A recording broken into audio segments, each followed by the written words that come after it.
workshop series. And in this session, we will be discussing building non-profit and outreach campaigns. We are glad to have Mr. Manabendra Nath Sanyal here to share his insights on the same. Mr. Sanyal is the CEO of Youth Aid Foundation, bringing over 30 years of experience in corporate strategy, philanthropy, and sustainability.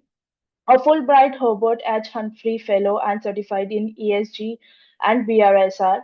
Mr. Sanyal specializes in addressing education inequities and environmental sustainability. Before joining UDET Foundation, he led CSR initiatives at Merino Industries, launching the sustainability program NIRMAL, which aligned in the UN SDGs. His efforts resulted in the company's first sustainability report and the Prithvi Award in 2023 and 24. Mr. Sanyal also advanced the Green School program, receiving the Green School at Wellness Award. At Thermex Ltd, he established the Thermex Foundation, enhancing educational opportunities for unprivileged communities and initiating Pune's first public and private partnership in education, impacting over 6,000 children. Thank you for joining, sir, here. The stage is yours. Uh, okay. Hi. Can I share the screen? Yes, yes, you can. If you can make me the host. Just a moment. I'll make you one.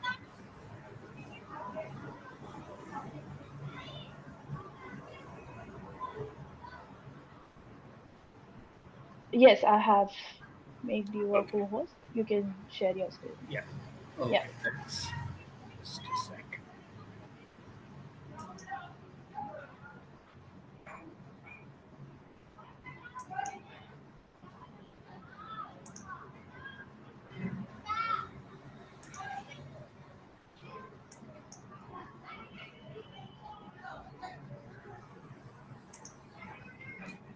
Is my screen visible?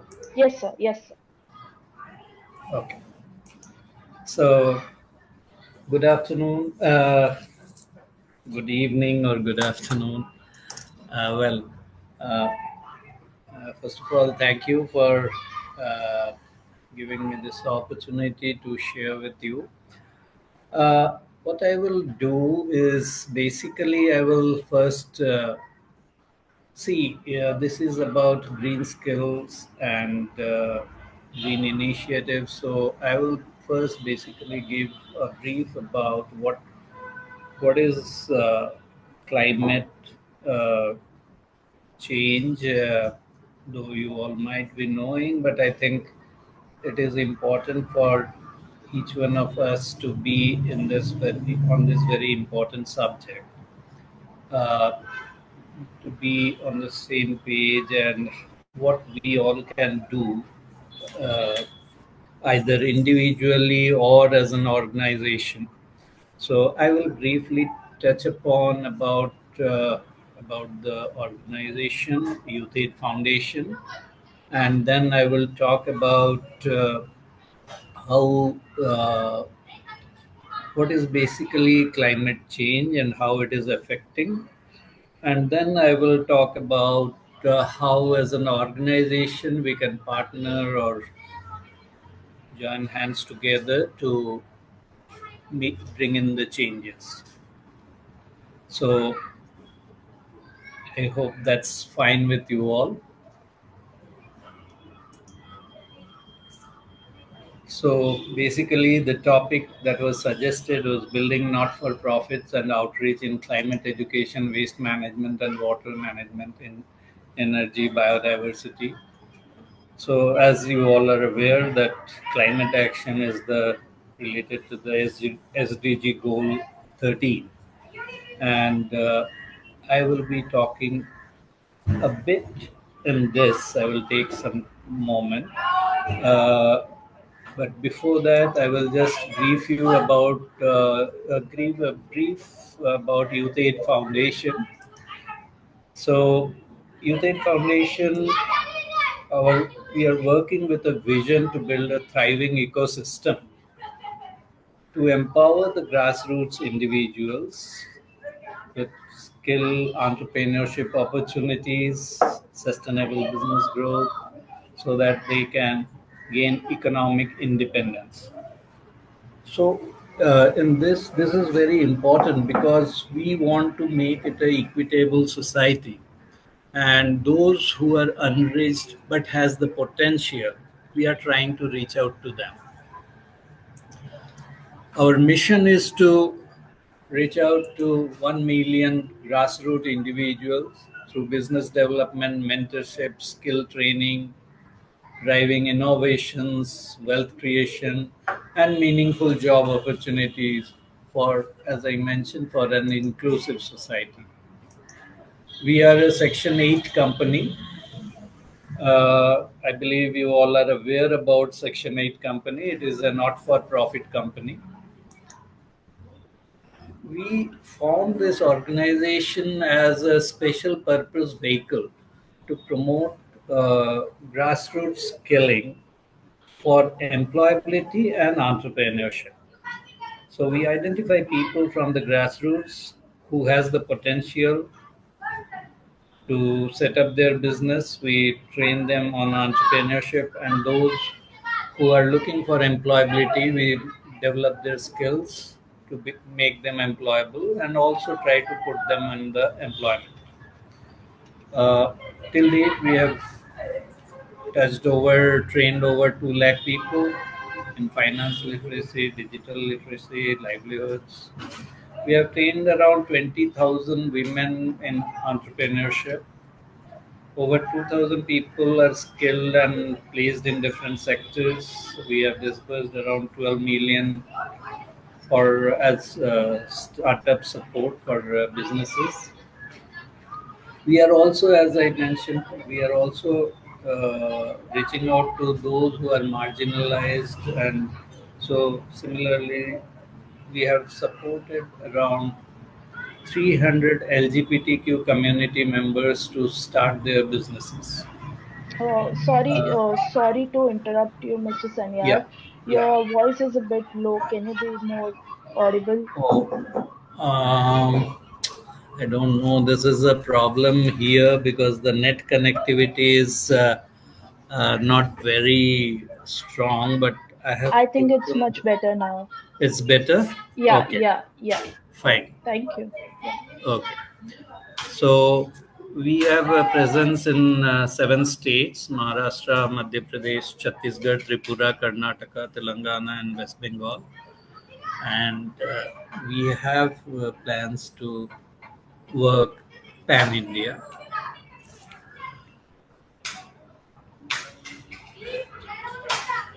Now, let me talk about the basically climate change and how why it is so important and critical for every one of us. Uh, in 2024, the World Economic Forum surveyed nearly around 1,500 people, leaders, to identify what are the top global risks and its potential scale of impact. And they selected the 5 risk areas, which they categorized as economic, geopolitical, societal, technological, and environmental. And the results were: extreme weather condition got the top response. 66% of the leaders responded that extreme weather is a real challenge and the most biggest threat for our planet. So you can understand how critical it is and how important it is. Out of 1,500 leaders, business leaders across the globe, this survey was conducted by World Economic Forum. So it shows that it is really a critical issue that we all need to come together and try to resolve it. Otherwise, our own existing will be at stake. Now, why it is why we are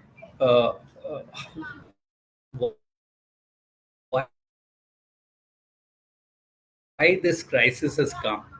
Nature, I think you all will agree with me that nature is uh, na- in nature nothing goes waste, which is natural.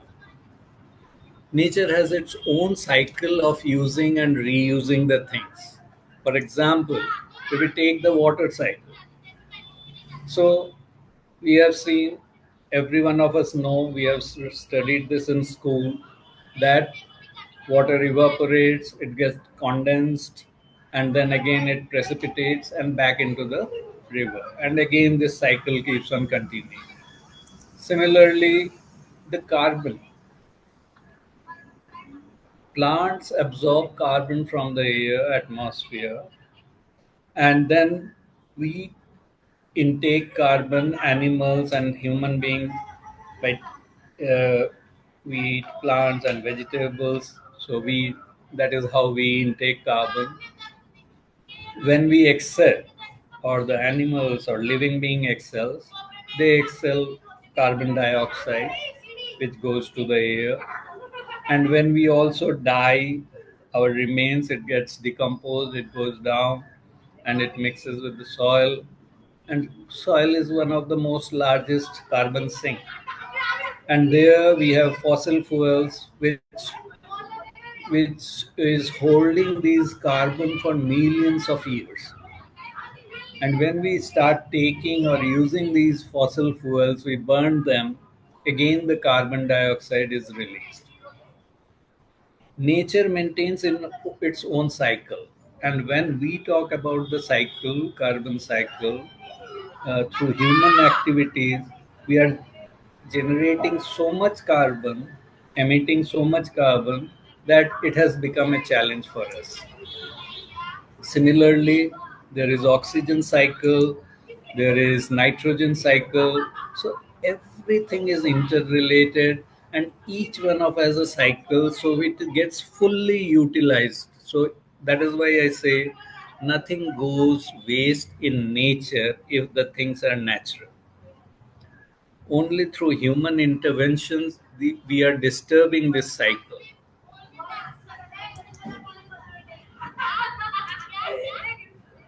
Now, how does emission impact? Though I mentioned briefly the carbon cycle, the main, I would say, culprit is the carbon. But even without carbon, also it is difficult. It can, we cannot survive. So we need to maintain a balance. As I mentioned, soil is the natural carbon sink. A sink is basically a system that absorbs more carbon from the atmosphere than it releases, and reducing the carbon amount of carbon dioxide in the air. So within the soil, the organic matters are there. So these organic matters consists of almost 50% of carbon. And when we disturb this entire thing, when we use fossil fuels, we keep on burning fire, our vehicles, etc., everything emits carbon. And that creates a challenge.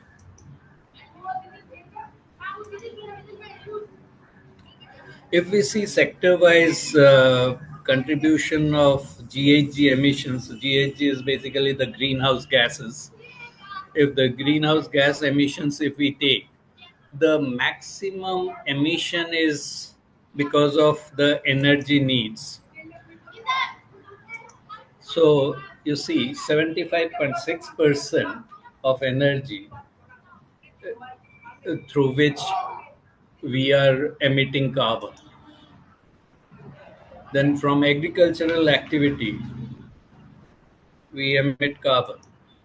Industrial processes, the waste, the land use or change and forestry destruction of forests, and of course there are other sectors like buildings, and we are on our day-to-day basis that we keep on consuming. So here comes, when there is any manufacturing activity, And that is what we need to be very thoughtful about this for all the industries or anyone who is working in this area or producing something. What we need to understand the product life cycle. That is, when we are talking about manufacturing, after the product is manufactured, we pack it and then distribute it to various retailers, to end customers, or to end users. And then those are being used, the whatever product we are manufacturing, that is being used. And once that is being used, after the end of the use, here is the gap. The product here, it ends up and it goes to the landfill. So here we are breaking the cycle. What we need to do and think about is how do we recover from this, recover the resources available and reuse it for further processes of manufacturing. If we can complete this cycle, then I think the problem that we are facing now would minimize. We cannot be perfect like nature, but it is really a challenge for us, and we all need to think about it.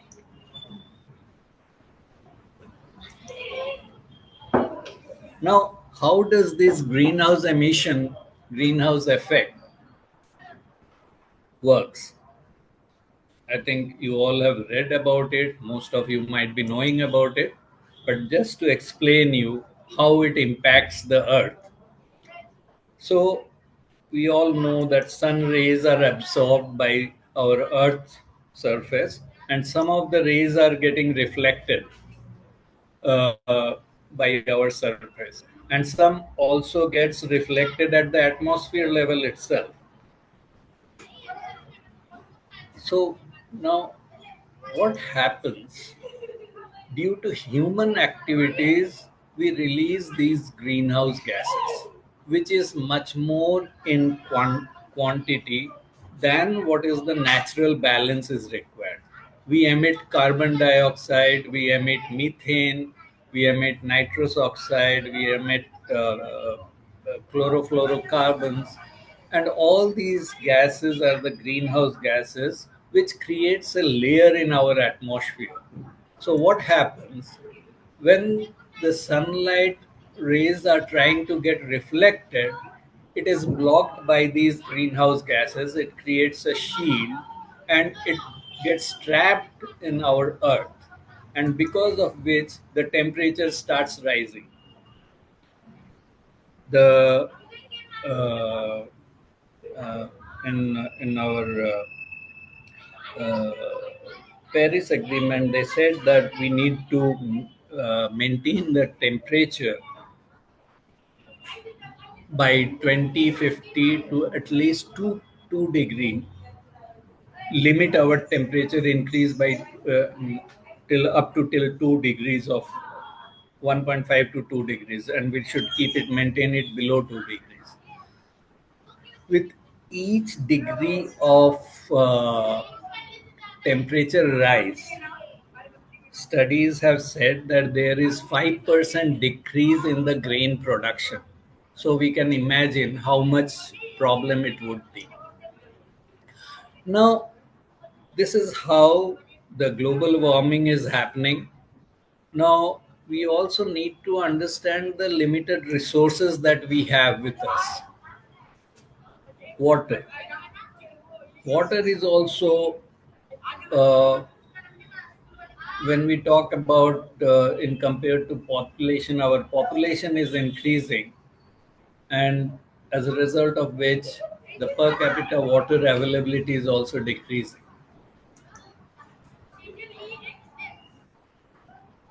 If we see our planet, you might be knowing that 70% of our earth is consists of water. Now, out of this 70% water, 2.5% is the water that is fresh water. Rest is all ocean water, salt water, sea water. So fresh water is only 2.5% of that 70%. And out of that 2.5%, only 1.2% is available for usage.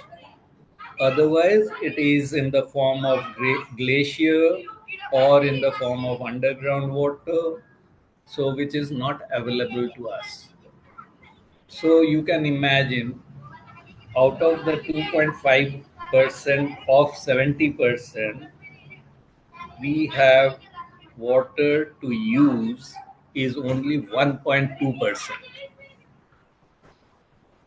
So it in itself is a challenging situation. Now, if you consider India, we have, out of that 1.2%, we have 4% water availability for India as a country. Whereas our population is almost 18% of the global population. So you can imagine how much under stress we are. So this is a challenge and we need to see. I wanted to show you some of the data. If we take year-wise declining per capita income of water availability, this is in cubic meters. So in 1951, the water availability per capita was 5,200 cubic meter.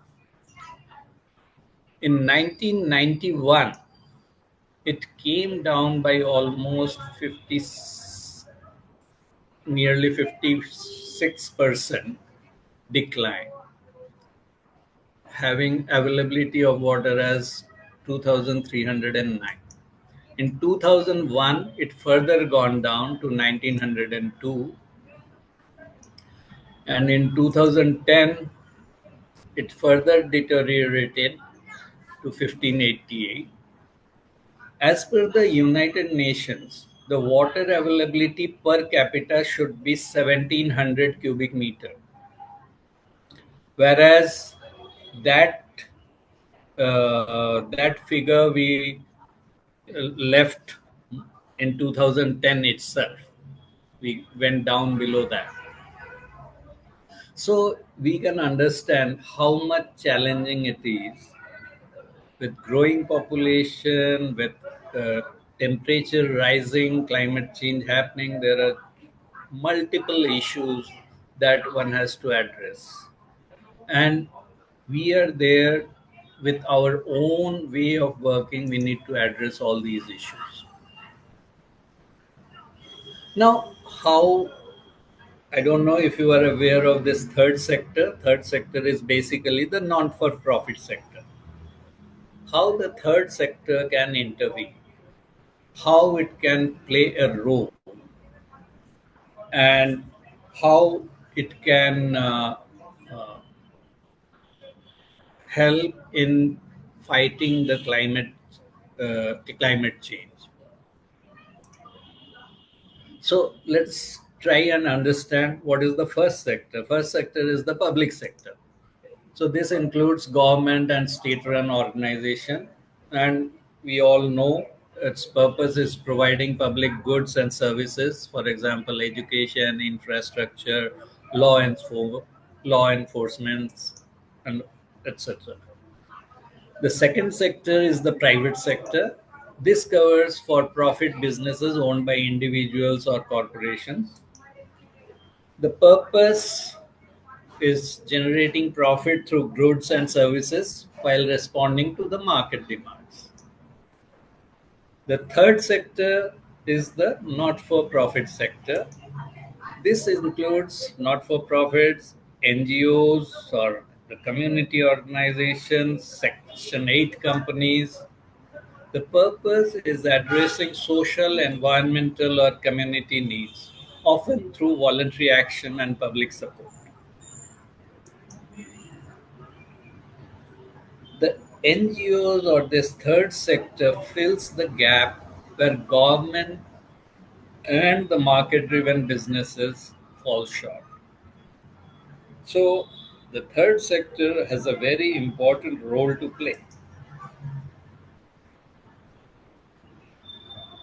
How do we do that? There has to be a collaborative approach. Each of these sectors brings in their own strengths. For example, first sector, the public sector has infrastructure and the resources. The private sector has professionalism, expertise, and resources. The third sector has community outreach, subject expertise. So, if we can leverage these strengths and work together, collaborate with each other, I think we can definitely address the challenges that our society or our planet is facing currently.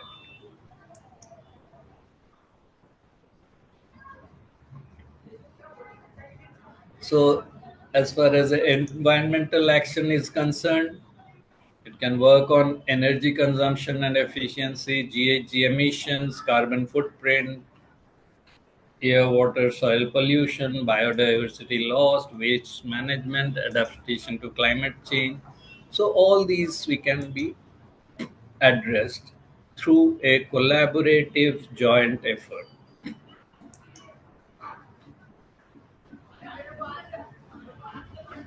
Now, what we have done, what are we doing? I just wanted to throw some light so that you can get some idea and can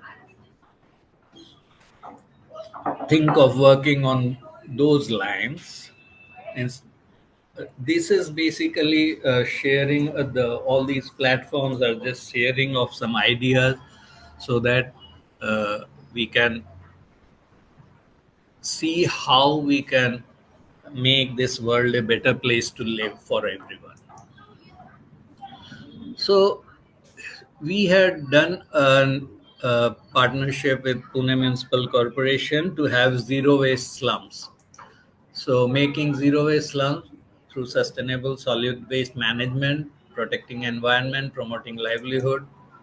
This is in Dapodi. This is a sort of layout plan that we have done. The objective is to reduce the environment pollution, make clean urban areas, promote recycling and reuse of solid waste, generate livelihood opportunities in waste management. So this is we have partnered with the municipal corporation, and this is the setup where you can see in this image uh, the women are coming and the cleaning of segregation of waste is being done, and these things are here. It is a wonderful if you have a chance and opportunity. It is in Dapodi. You can visit and have a look. uh, there is a once this waste comes in, it is properly segregated, then it is used. The plastics are put into the plastic processing unit, and then from there also the degradable wastes are used for nadep compost pits and vermicompost pits within the same premise. And those compost pits are when the compost are forms, then it is being uh, used by the farmers. We have because of this wonderful functioning, we have got multiple demands from other governments also, from Aurangabad, Rajkot. Aurangabad is now currently known as Sambhaji Nagar, and then Rajkot, Vishakhapatnam, Kakatpur in Orissa.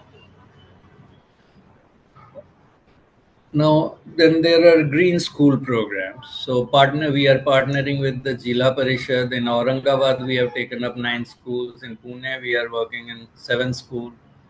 And here, as you see, we are partnering with CIE India. and also Atlas Copco for Pune. So here, what we do is basically promote water harvesting, then solar lighting. But this Green School program is basically an idea that has been promoted by Center for Science and Environment, and they have a wonderful system through which you can create awareness among the children, and they really work for it. So here we are trying to do that, and the expected outcomes are conservation of water resources, generation of clean and renewable energy, beautification of school surroundings, enhanced access to safe and clean drinking water, proper upkeep of and functioning of water, sanitation and hygiene facilities, empowerment of students and teachers with knowledge and skills for environment conservation. So this I spoke about what as an organization we can do, how we can collaborate and partner to address specific issues. As an individual also, I think it is important for every one of us to know what we can do. So there are multiple things that you can do to save the earth. Reduce energy by using unplugging on appliances when not in use, low energy bulbs such as LEDs, use water efficiently, close the tap when not in using, stop leakages, walk, cycle, or use public transport wherever possible. So there are multiple things one that you can do. And I think if we all, you have heard that term called the quote is with single drop ocean is formed. So if we all, the individual, come together, I think then